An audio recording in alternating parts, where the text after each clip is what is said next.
I hope everyone had a good Thanksgiving, and between all the food and preparations, had some time to kind of relax just a little bit and get some peace. I had a very good Thanksgiving and found with lots of good food and friends and family. But I just want to kind of share one detail from my Thanksgiving. We had Thanksgiving dinner at my Aunt Kathy and Uncle Kevin's house, and they live in Oak Park. And I was tasked with picking up my grandpa Fred from the Villa St. Benedict, which is just in Lisle. I was running a touch late when I went to go pick him up, and so when I arrived, I tried to rush my grandpa, which is no easy thing to do. Let's just say that it could be quite difficult because my grandpa is a bit slow. So I arrived at his room, and he kept having to do something. Turn off the light. He forgot to put blank away, or he needed to get his coat. And in my impatience, let's just say that I convinced him to leave without his coat. Grandpa, it's really sunny outside. You don't need your coat. And the reality was, it was sunny, but he definitely could have used his coat when we were driving back later in the night. But finally, we made it outside his room, and we were headed to the elevator when all of a sudden he let out an "oh." And I was thinking, oh no, what is it now? But what had come to his mind was not something tedious that he had forgotten. He said, I need to say goodbye to Jesus before we go. And then I felt bad for all my impatience.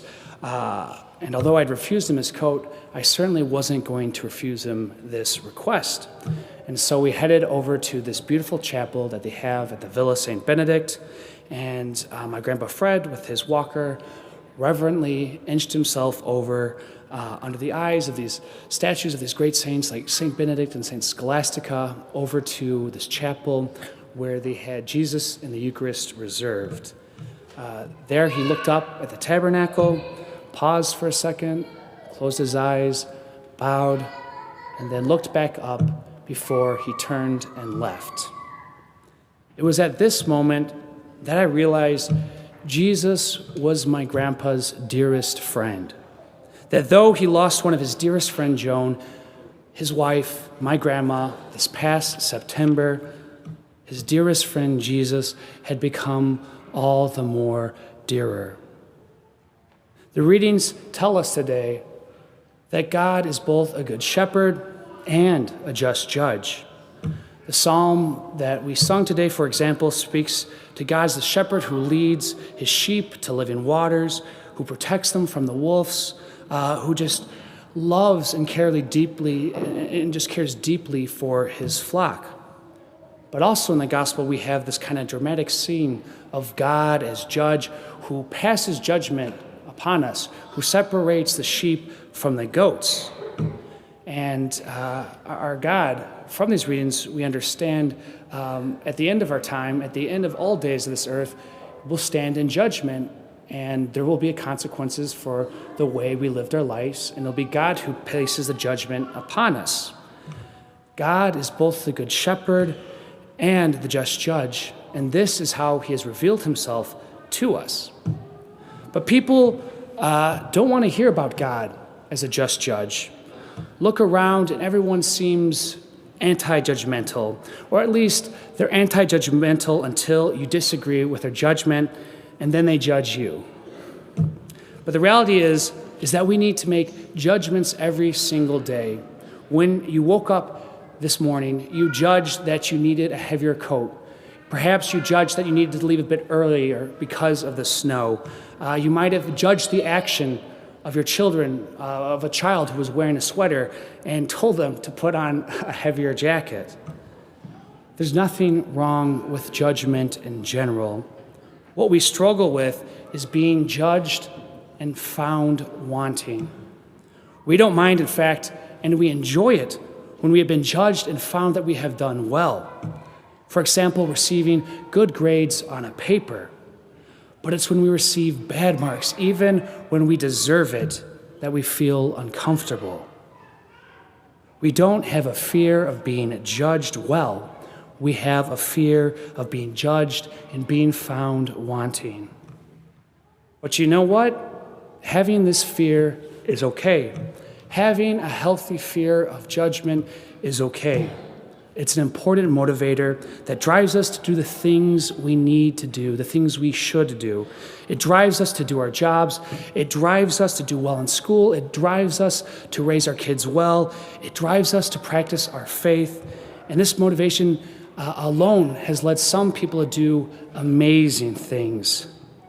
And yet, when it comes to the practice of our faith, a greater motivation needs to take its place. More than fear of being judged and found wanting should be the fear of hurting a friend. The fear of hurting our friend Jesus. When we were leaving the Villa St. Benedict, my grandpa didn't say goodbye to Jesus because he feared some repercussion if he didn't.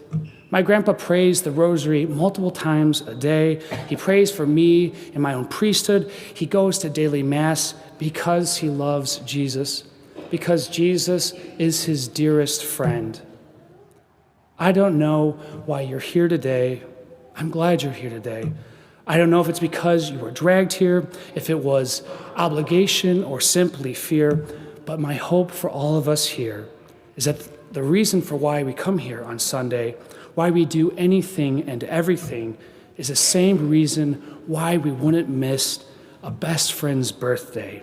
Because not only can we imagine how much such an action would hurt this friend if we didn't come, but more importantly, we can't imagine missing out on spending some quality time with him or her. And you know what? This hope can be easily realized, and it's up to us to realize it. With humans, you could do everything within your power, and someone still might not want to be your friend.